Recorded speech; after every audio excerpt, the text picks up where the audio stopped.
The newest entry in Netflix's American Murder docuseries focuses on Gabby Petito and how her case seemed to have been the center of the media zeitgeist for a bit.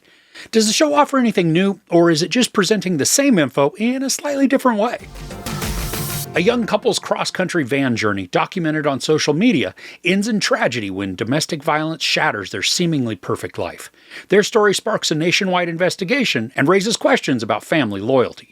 So if you live in the US, chances are you have at least heard of Gabby Petito and her disappearance that ended with her body being found and a manhunt for the person law enforcement believed responsible. Now the series, which is 3 40-ish minute episodes, each of them are filled with accounts, archival footage, and interviews with family members, friends, law enforcement, and reporters. This has standard fare for a documentary and one that had such a large media focus to begin with.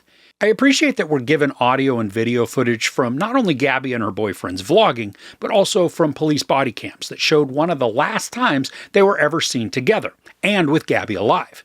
And the vlog footage, it's telling, especially when it's coupled with text messages from Gabby to her mom, or just simple insights from her friend. And I'm not sure that some of the footage we see that came from Gabby's cameras was ever aired to the public.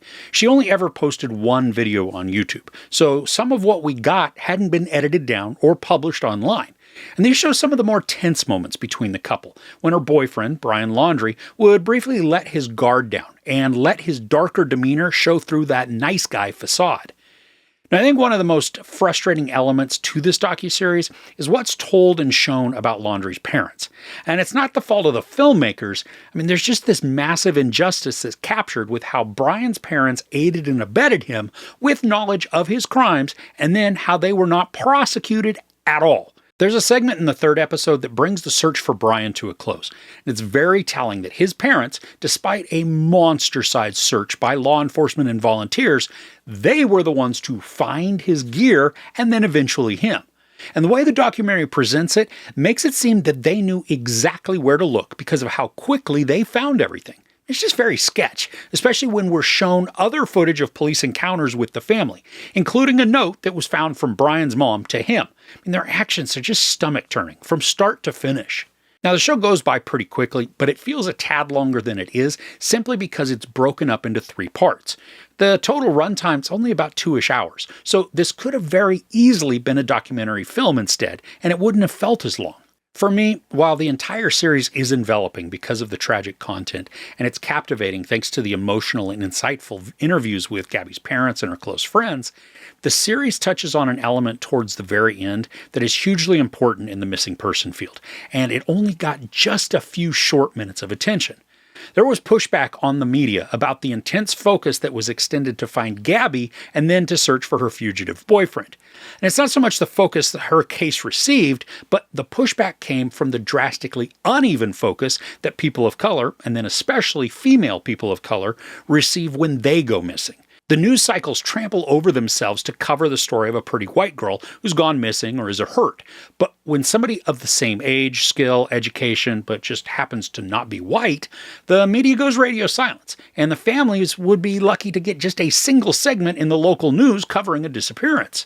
Now, I would have loved for the documentary to use its platform to draw more attention to this discrepancy. And it doesn't take away from Gabby's story in any way. It would just work to highlight that more can be done, and each missing person should receive the same type of coverage, not being prioritized by their color or background. The series is certainly an emotional one to take in, and you can feel the sadness from Gabby's friends.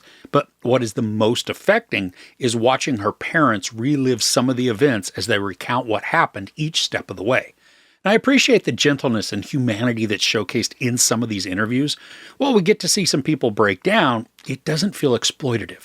The cameras don't zoom in to capture the tears rolling down Gabby's mom and stepdad's face. Instead, it shows the emotion and then cuts away after a short period just to provide the family that private moment to grieve. And while the documentary obviously it's not a happy one, given all the circumstances, there is a small glimmer of hope that's shared at the very end with Gabby's family. And I appreciate that while pretty much everything surrounding this account is tragic, that it's not going to leave you wholly in the bell jar.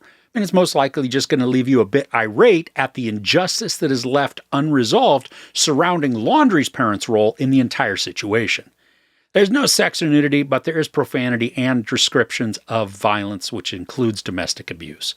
Now, as a reminder, I don't give couch ratings to documentaries, but I highly recommend giving American Murder, Gabby Petito a watch on Netflix. Now, while I don't think there is a ton that's new in this, some were certainly new to me, and hopefully you're going to find the series intriguing. All right, so what are you looking forward to watching in the coming weeks? I'd love to hear about it in the comments below. If you enjoyed this review, please give it a like. Also, don't forget to share and subscribe.